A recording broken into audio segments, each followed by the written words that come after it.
Okay, I'm back here. Ended up going with this jig, football jig, the purple and the blue in it, along with my old faithful rage tail, the craw chunk. Love that thing. So that's one of my combos there. Another one of my rods, I am going to go with the reel sticks, weightless, even though it's supposed to be windy and cold out.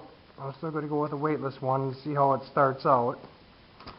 And I usually use the old bang garlic. You see it's a little chunky in there. I also put in garlic gravy. My first rod right here is my Gander Mountain Pro Select. I don't have high dollar stuff, but it's good stuff with the Mans. The Sedona 2500 by Shimano. That's my first rod I'm going to be taking out. My second rod I'm going to be using is another Gander Mountain Pro Select with the sticks on it.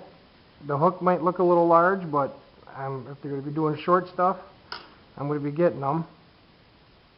And I do have braid on that also, which I'm going to be probably switching my braid over to the 832 by Suffolk. Okay. Third rod is a straight medium action. The other two Gander Mountain rods were medium heavy. This is the head and swimming edge image. Bill Dance signed it, well, supposedly.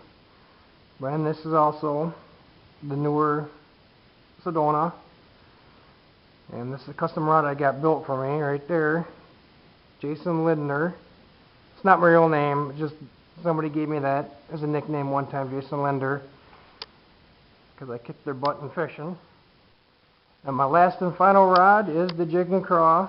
As you notice, everything else is light colored, but I'm going to go with a dark Jig and Craw. Just to start out, something different, something to drag it on them. The water is very dirty, but I'm still going to stick with that.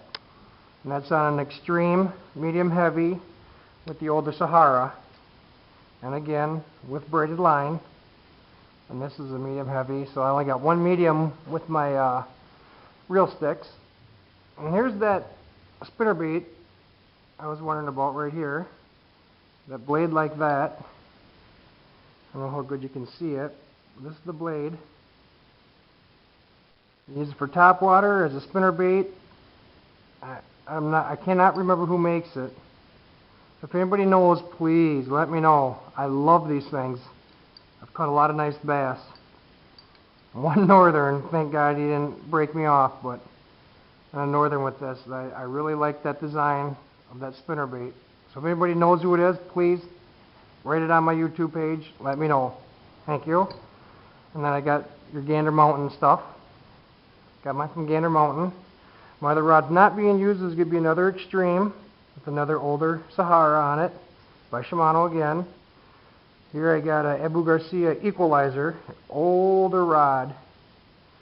And I got a Sitka. Just put on it last year, Shimano Sitka.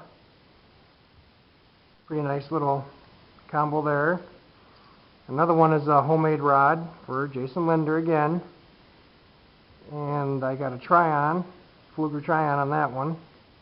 It's a nice little reel. Out of the two reels, I like the Sitka quite a bit better than the Tryon. For now, I haven't really used them a whole lot. I haven't really used a lot of bait casters, but I'm really starting to get into them now. I do a lot of pitching and flipping with these, and they're helpful, in the thicker weeds. Here I got another Gander Mountain Advantage IM6 with a huge 4,000 on it. That's for when the weeds get really weedy, which you guys will be seeing some of this rod coming out when the weeds really get going on that body of water we're going to be fishing Tuesday. And this also is a Shimano. And last but not least, of course, is rigged up for walleye right now. That's my walleye. Another Shimano. Sedona 2000 on this one. And I don't know if you can see this or not, but this is a Shimano Jimmy Houston Signature Series rod. This son of a gun I've had for a long time. She's old, she's a medium. This old girl threw a wacky worm like you won't believe. That's a really good rod. So, there you go. These are my rods here that are not going to be used. And of course my tackle box. And then my 4 rods I will be using. And I hope you liked it. If you have any questions, please feel free to ask. Any suggestions, please feel free to leave your input. And I guess wish me luck on Tuesday. And we'll probably be trying to record some parts of it if we get some really nice bass. I'll record some of that and hope to hear back from some of you guys. Thanks a lot. Fisherman 1000 out.